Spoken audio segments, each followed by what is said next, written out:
双方碳标签相互认证的康农厂亚洲区总监 Mr. Van der Ven， 让我们掌声欢迎他分享此次碳标签合作成果的经验。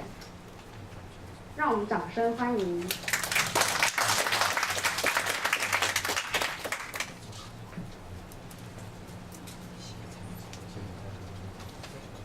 各位大家好，恐怕我也是那个汉语也没有像叶副署长讲的那么好，也没讲的那么流利，所以说我想了这样，我准备的 PPT 是汉语的，然后我讲你不是说马上吗？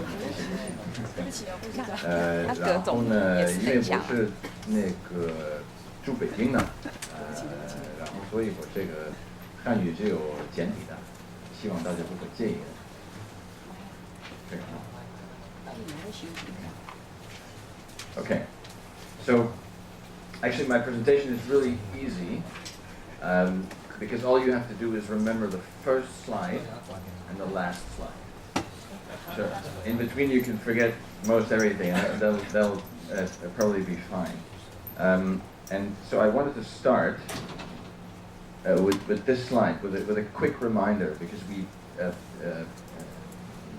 we go through efforts to reduce emissions and to find incentives for how to encourage companies and consumers to reduce emissions and their impact on the environment, we forget sometimes to look at the big picture. And this is the big picture from a report released 2 months ago in September by PwC, the consulting company that, or accounting company that many of you will be familiar with. And what they do is they release every year a report where they track the progress of the global economy towards the carbon targets that are the ones that are actually put forth by the IPCC, and that is the orange line. So that line here is what we need to be doing in order to meet the targets that will allow the global economy to reach a level whereby 2050 we can stay below 2 degrees warming. And we know that the 2 degrees of warming target is quite essential because that's considered safe. Anything above 2 degrees of warming, we understand from the current climate science that will expose us to quite a bit of risk, that the climate will continue warming, and therefore, it's probably not a good idea. So in order to do that, it's quite simple. We have to decarbonize, or reduce the carbon intensity by 6% every year of the global economy. That's all we need to do. So that's quite simple. But unfortunately, if you look at the actual data, you can see that here from the line that goes from 2000 to 2014, or 13, probably that's where we have the data. What we're actually doing is merely reducing it by 1% every year, the last 10 or so years. So that's not very good, because what that means is that if we continue to do this, we will be heading for the worst possible scenario that is predicted by IPCC, which will give us in excess of 4 degrees warming of our climate, and that will not be a very good picture. So it's a very uncomfortable message to start my presentation with, but I wanted to do this because we do often lose sight of that bigger picture that is still quite important. And just to drive that point a little bit further, so what we see is, well, we're missing that target, and at the same time we have doubts about the science of climate change. Sometimes people may wonder, if there's something that they can do personally, or if actually, 2 degrees warming is that so bad, or maybe 4 degrees warming, it'd still be quite pleasant. We experience those kind of differences in temperature every day. In the morning, it'll often be 4 degrees cooler than at noon, and at noon, if it's 4 degrees warmer, it still doesn't look so bad. So, and of course, it's quite difficult to think about this in terms of, well, what will happen in the future, because it's a hypothesis and something that we cannot really test by experimenting with the climate. However, we actually have some data that allows us to have a reference. And I wanted to put this up here, which is the event that led to something that's called in English, which I think is quite interesting, or quite easy to remember. It's called 1800 and Froze to Death, which refers actually to the year 816, when there was a volcanic eruption in Indonesia that caused a volcanic winter globally, where temperatures dropped, and because of the volcanic dust in the air, the sunlight couldn't get through quite as much as it would do on a normal year. And what you see is, I've listed some of the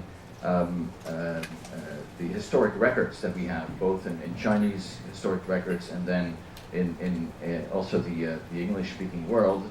And there were substantial challenges that year, with crops, with food prices, and with really extreme climate events.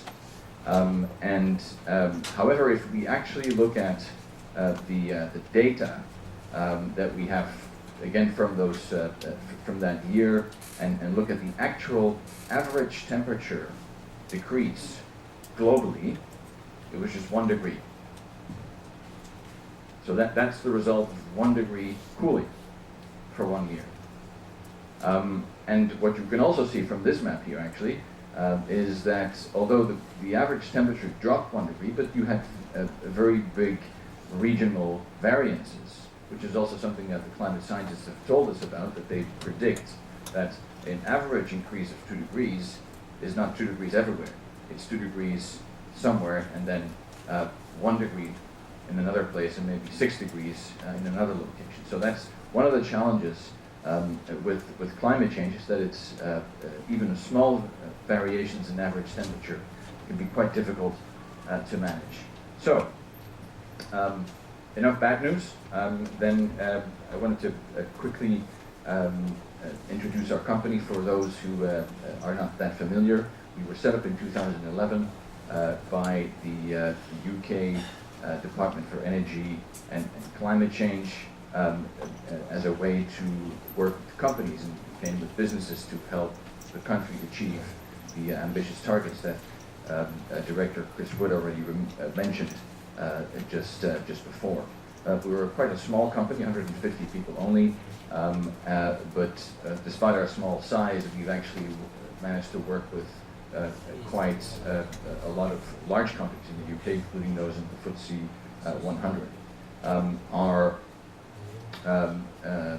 Our service really, the service that we provide to companies really encompasses 3 areas. So we provide advice to governments and businesses on how to reduce emissions. We also deliver certification and measurement of carbon emission impact of companies and products.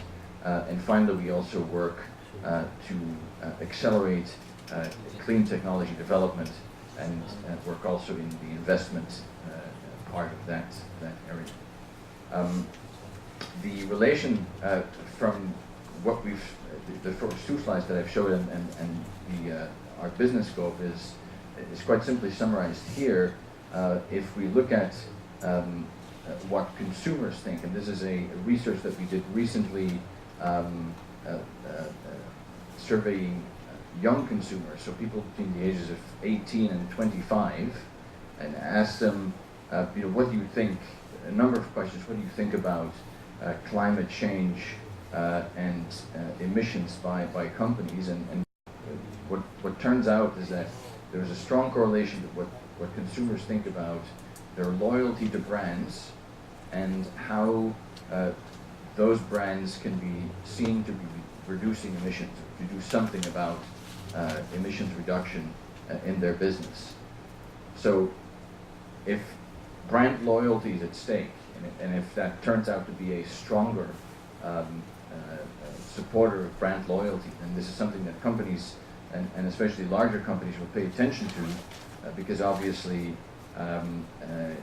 there's a lot at stake in terms of market share and reputation.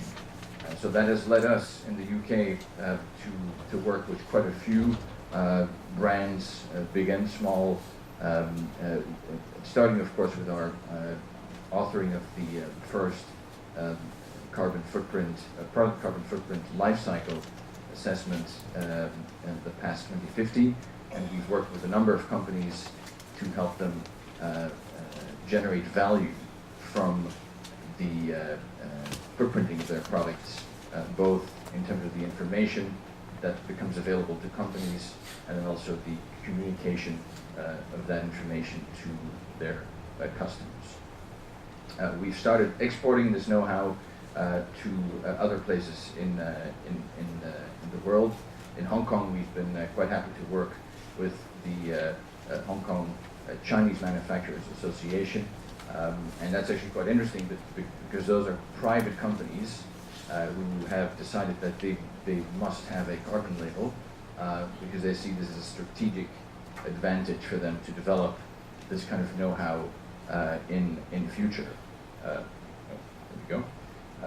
And this is different in many ways from some of the other areas that we work, where usually it is government promoting this concept and then companies following step by step. In Hong Kong, it seems that the companies themselves have decided this is strategic for them, just like it was strategic to move investments to mainland China 20, 30 years ago, and we have seen where that has led Hong Kong and the Pearl River Delta in South China. So I wanted to conclude the presentation, or to provide a brief, a very quick case study that you may also find on the internet if you Google it. One of the first companies that we actually did our footprinting with in the UK was a company called Walker's. They make potato chips, and what the company in the UK is actually has a large market share. So therefore, it's an important impact that they may have. So in 2006, they were the first company to actually calculate their life cycle carbon footprint. They discovered that through this exercise, there were a number of areas that were important to the footprint of their product, with manufacturing and especially raw materials was a big share. And as you can see, the raw materials and manufacturing process together are close to 75% of the product's total footprint. Within that manufacturing process, the deep frying of the potato chips turned out to be quite high, and that's easy to understand because deep frying requires a lot of heat, and heat is an energy-intensive process.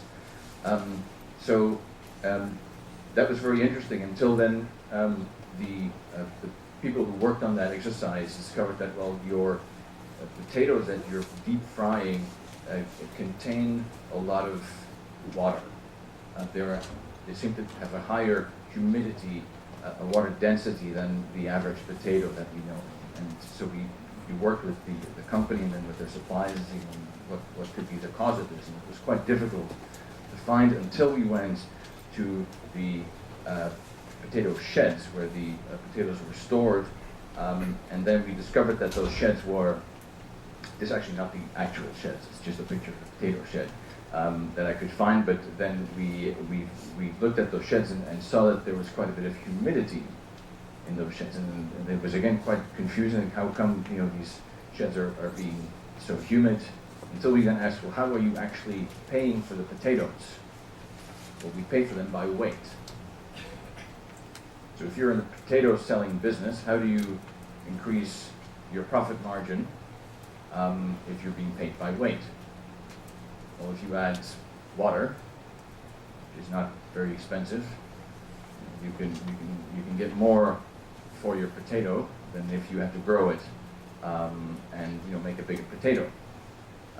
So it turns out that this was not for all the suppliers, but for some of the suppliers of Walker's, an approach that they used to increase prices, and that obviously was not really the intention of paying by weight. So Walker's changed the way they paid for potatoes, not by total weight but by dry weight, and in the meantime also found other ways to work with their suppliers to reduce costs and to save money, not actually just for walkers but also for the suppliers, because the suppliers again could use the same approaches to reduce costs in their own supply chain.